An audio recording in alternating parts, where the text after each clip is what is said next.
Week 4, The Dark Vortex. Hey Wanderers, welcome back to Season 5, Week 4 of the Challenge Season. Last week we came face to face with the Phantom, a twisted manifestation of the Backrooms that we either needed to banish in a hidden ritual or take on in a series of specific rooms before it was vulnerable to being defeated. This week, things get seriously twisted. After last week's encounter with the Phantom, you probably thought the worst was behind you. Unfortunately, as always with the Backrooms, things are never as simple or straightforward as they may seem. As you pick yourself up and try to regain your bearings, the lobby levels as a whole begin to unravel. What once felt at least familiar has begun to collapse into something way more bleak. The world around you warps and fractures, squishy, unpleasant carpet hardening into rough asphalt, and warm lighting phasing out into cold, buzzing fluorescence. Just when you think things can't get more horrifying, you feel something pulling at you and dragging you into a deeper, darker level. Freeman has a name for it: the car park. The Phantom was just the beginning. Welcome to the Dark Vortex. Unlike a hunter, this thing doesn't stalk you, but rather exists as a chaotic rupture in reality that twists your sense of direction. It turns your steps against you as it pulls you ever deeper into the void. There's no reasoning with it or taking it down in a one-on-one brawl. All you can do is survive long enough to either fight your way out or slip through before it swallows you whole. For this scenario, you'll need to build a car park level deck. You may include items and entities from the lobby levels, but all rooms must be from the car park level. Also make sure to include at least 5 Gem-Eligible Unfriendly entities in the deck. You've had enough of this madness. You're done running. You're determined to punch through whatever this thing throws at you and carve your path forward. You can't stop the vortex, but you can stop the horrors it spits out. Setup. Before the game begins, choose 3 random, unfriendly, or dual-type purple light entities. These may be any combination of car park and lobby level entities. These are your potential Devourer of Paths.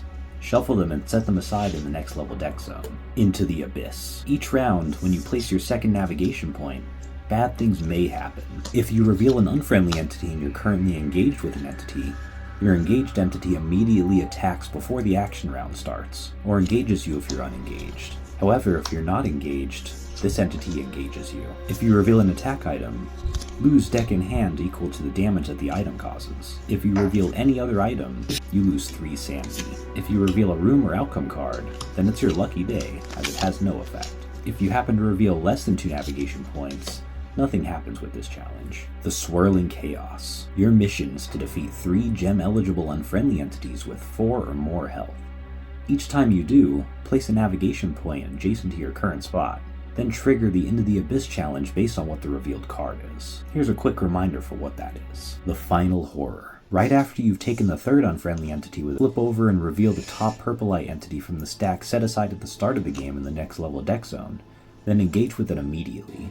This is the Devourer of Paths, a manifestation of the Vortex's pure power and malevolence. This entity deals +1 deck in hand damage each round. It also absorbs your second navigation point each movement phase, shuffling it back into the pool pile. If you would only place 1 navigation point, the revealed card will trigger per the Into the Abyss challenge, then put it back on top of your deck in hand. Once you defeat the Devourer of Paths, you gain a Painite gem automatically. Then you may search for the golden exit to finally escape.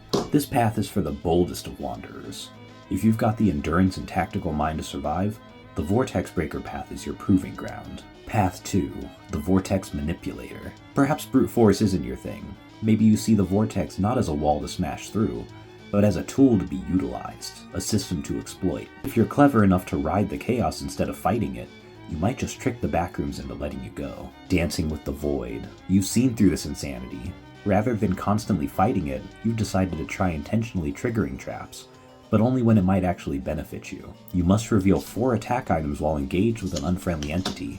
Any of the navigation points you place during the movement round could potentially reveal a trap item, attack item, an entity, or nothing at all. Tricks and traps. If you reveal an attack item during the movement phase, you can redirect its damage onto an unfriendly entity you're engaged with. You must defeat 2 unfriendly entities using trap damage as the final blow. If you reveal any other kind of item instead, you lose 5 sanity but can place a navigation point anywhere. If that card happens to be an attack item, you can redirect the damage onto an unfriendly entity you're engaged with. Unraveling the Vortex. Once you've triggered 4 traps and downed 2 enemies using trap damage, it's time to escape before the Vortex collapses with you in it. After placing navigation points for the movement round, reveal the top card of the pool pile and activate it. If it's an unfriendly entity, your engaged entity attacks immediately, then discard this card. Or you must engage with the revealed unfriendly. If it's an attack item, you must take the damage from the item, then discard this card. If it's any other item, take 3 sanity loss, then discard this card. If it's a rune card, nothing happens. Discard the card. If it's an outcome card, shuffle it into your deck in hand. This path is about timing, tactics, and a bit of chaos. If you've got the brain power to outwit a reality-breaking force, this is your way out. So, will you stand your ground, tearing through the monsters spawned from the Vortex's depths? Or will you twist the chaos back onto itself and find the cracks in the system? Either way, you've gone too deep. The Backrooms do not want you to leave. But if you're smart, strong, or just lucky enough, you might make it out. As usual, complete as many challenges as you can of your chosen path, and report back to the Discord for validation by the team. Good luck, Wanderers. The Void is waiting.